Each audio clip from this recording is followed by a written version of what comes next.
வாங்க இன்னைக்கு நாம தென்னிந்திய தென்மடைய சித்த மரபிலிருந்து வந்த ஒரு ரொம்ப சக்தி வாய்ந்த ஆன்மீக போதனைய பத்தி பார்க்கலாம். இது பார்க்கறதுக்கு பெரும் ஞானி அகத்தியர் சொன்ன ஒரு சின்ன செய்தி மாதிரி தான் தெரியும். ஆனா அதுக்குள்ள ஒரு பெரிய பிரபஞ்ச ரகசியமே அடங்கி இருக்கு. வாங்க அது என்னன்னு கொஞ்சம் ஆழமா பாப்போம். இப்போ பாருங்க, இதுதான் அகத்தியர் சொன்ன அந்த மூலவாக்கு. முதல் தடவை படிக்கும்போது ரொம்ப சிம்பிளா தெரியலாம். ஆனா இதுக்குள்ள ஒரு பக்கம் ஒரு பெரிய வாக்குறுதி இருக்கு, இன்னொரு பக்கம் ஒரு ஆழமான வருத்தமும் இருக்கு. பாவத்தை அழிச்சு புண்ணியத்தை பெருக்கிறதுக்கு ஒரு வழிய சொல்லிட்டு ஏன் மனுஷன் இதை பின்பற்ற மாட்டேங்கிறான்னு அகத்தியரே கேக்குறாரு. இந்த வரிகளுக்கு பின்னாடி இருக்கிற அந்த ஸ்பிரிச்சுவல் சயின்ஸை தான் நாம இப்போ பார்க்க போறோம். இந்த செய்தி எங்க இருந்து வருதுன்னா, ஜீவநாடி வாக்குன்னு சொல்ற ஒரு ரொம்ப அபூர்வமான மூலத்திலிருந்து வருது. இது சும்மா ஏதோ ஒரு பழைய எழுத்துன்னு நினைச்சிடாதீங்க. ஜீவநாடிலாம் அது காலத்தையே தாண்டி இன்னைக்கும் ஒலிக்கிற அகத்தியரோட உயிருள்ள குரல், ஒரு லைவ் வாய்ஸ்ன்னு கூட சொல்லலாம். அவரோட சக்தியே அதுல நேரடியா பேசுது. அகத்தியர் என்ன சொல்றாருன்னா, திருக்கதிர்கள் விழும் இடத்துல தலம் அமைச்சோன்னு சொல்றாரு. சரி, அப்படின்னா என்ன அர்த்தம்? இந்த புனித தலங்கள்லாம் சும்மா ஏதோ ஒரு இடத்துல கட்டிட்டாங்களா? இல்ல அதுக்கு பின்னாடி ஏதாவது ஒரு சயின்ஸ் இருக்கா? வாங்க அத பத்தி தான் இப்ப பார்க்க போறோம். இந்த கோவில்களை கட்டினது யாரு? சித்தர்கள். இவங்கள வெறும் ஞானிகள்னு மட்டும் நாம நினைச்சுக்க கூடாது. அவங்க ஒரு மாதிரி ஸ்பிரிச்சுவல் சயின்டிஸ்ட். இந்த பிரபஞ்சத்தோட எனர்ஜி ஃப்ளோவை நல்லா தெரிஞ்சு வச்சிருந்தவங்க. அதனால எங்க தெய்வீக சக்தி குவியுதுன்னு அவங்களால பின்பாயிண்ட் பண்ண முடிஞ்சது. கரெக்டா அந்த இடங்கள்ல தான் இந்த ஆலயங்களை அவங்க கட்டினாங்க. இப்ப நாம பாக்குற இந்த வரிதான் இந்த மொத்த விஷயத்தோட அச்சாணியே. திருக்கதிர்கள் எங்க விழுதுதோ அங்க திருத்தலங்களை அமைச்சோம். இதேதோ சாதாரணமா சொன்ன வார்த்தை இல்ல, இது ஒரு பிரகடனம்.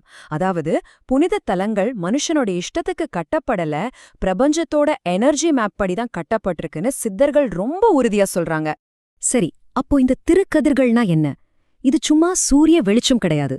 இது பிரபஞ்சத்தோட மையத்துல இருந்து பூமிக்கு வர்ற ஒரு டிவைன் எனர்ஜி ஃப்ளோ. சில இடங்கள்ல இந்த எனர்ஜி ஒரு லென்ஸ் மாதிரி குவிஞ்சு பூமி மேல பாயும். அந்த எனர்ஜி ஹாட்ஸ்பாட்ஸ் தான் சித்தர்கள் கண்டுபிடிச்சது. அங்கதான் கோவில்களை எழுப்புனாங்க. ஓகே, இந்த மாதிரி காஸ்மிக் எனர்ஜி குவியற இடங்களுக்கு நாம போனா நமக்கு என்ன கிடைக்கும்? என்ன பிரயோஜனம்? இதுக்கு தான் அகத்தியர் ரொம்ப தெளிவா ஆழமா ஒரு வாக்குறுதி கொடுக்கறாரு. அவர் என்ன சொல்றாருன்னா, நிச்சயம் அழியும், பாவம் புண்ணியங்கள் பெருகும்னு.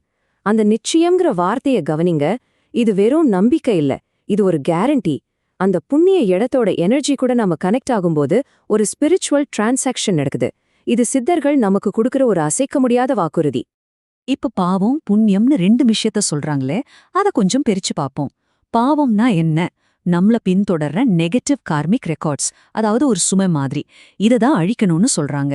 புண்ணியம்னா பாசிட்டிவ் கார்மிக் ரெக்கார்ட்ஸ், இது ஒரு ஆசிர்வாதம் மாதிரி, இது வளரணும். இந்த ஸ்பிரிச்சுவல் ப்ராமிஸ அடையறதுக்கான வழி ரொம்ப ரொம்ப சிம்பிள். ஸ்டெப் 1, சித்தர்கள் கட்டின அந்த புனித இடத்துக்கு போங்க. ஸ்டெப் 2, நீங்க அங்க போனாலே போதும், அந்த இடத்தோட வைப்ரேஷன் உங்க நெகட்டிவ் கர்மாவ, அதாவது பாவத்தை கரைக்க ஆரம்பிச்சிடும். ஸ்டெப் 3, பாவம் கரைய கரைய அதே எனர்ஜி உங்க பாசிட்டிவ் கர்மாவ, அதாவது புண்ணியத்தை அதிகப்படுத்தும். அவ்வளவுதான். ரொம்ப நேரடியான ஒரு 3 ஸ்டெப் ப்ராசஸ். இப்படி ஒரு தெளிவான வழியையும் ஒரு உறுதியான வாக்குறுதியையும் கொடுத்ததுக்கு அப்புறம் அகத்தியரோட குரல்ல திடீர்னு ஒரு சோகம் தெரியுது. அந்த ப்ராமிஸ்க்கு அப்புறம் ஒரு அன்எக்ஸ்பெக்டட் ட்விஸ்ட் வருது.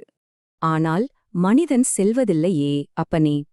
இந்த கடைசி வரியில இருக்கிற வலிய கொஞ்சம் யோசிச்சு பாருங்க. விடுதலைக்கான வழி வீட்டு வாசல்லே இருக்கு, ஆனா மனுஷன் அந்த கதவை திறக்க மாட்டேங்கிறானேன்னு ஒரு ஞானி வருத்தப்படுறாரு. அந்த ஆழமான கவலை தான் இதுல தெரியுது.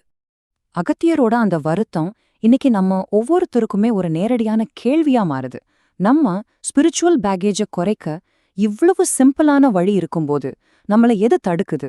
நம்ம சோம்பேறித்தனமா, இல்ல சந்தேகமா, இல்ல இந்த உலகத்துல மத்த விஷயங்கள்ல மூழ்கி போனதாலயா? இது நாம நமக்குள்ளேயே கேட்டுக்க வேண்டிய ஒரு ரொம்ப முக்கியமான கேள்வி இல்லையா? கடைசியா இந்த கேள்விய நம்ம நமக்குள்ளேயே கேட்டுப்போம். அகத்தியர் சொன்ன மாதிரி நம்ம வாழ்க்கையிலயும் ரொம்ப பக்கத்துல, ஒரே ஒரு அடி தூரத்துல என்னென்ன ஆசிர்வாதங்கள் நமக்காக காத்துட்டு இருக்கு? நம்ம பார்க்காம விட்ட அந்த சிம்பிளான வழிகள் எது? அந்த முதல் அடியை மட்டும் நம்ம எடுத்து வச்சா என்னென்ன அற்புதங்கள் நடக்கலாம்? யோசிச்சு பாருங்க.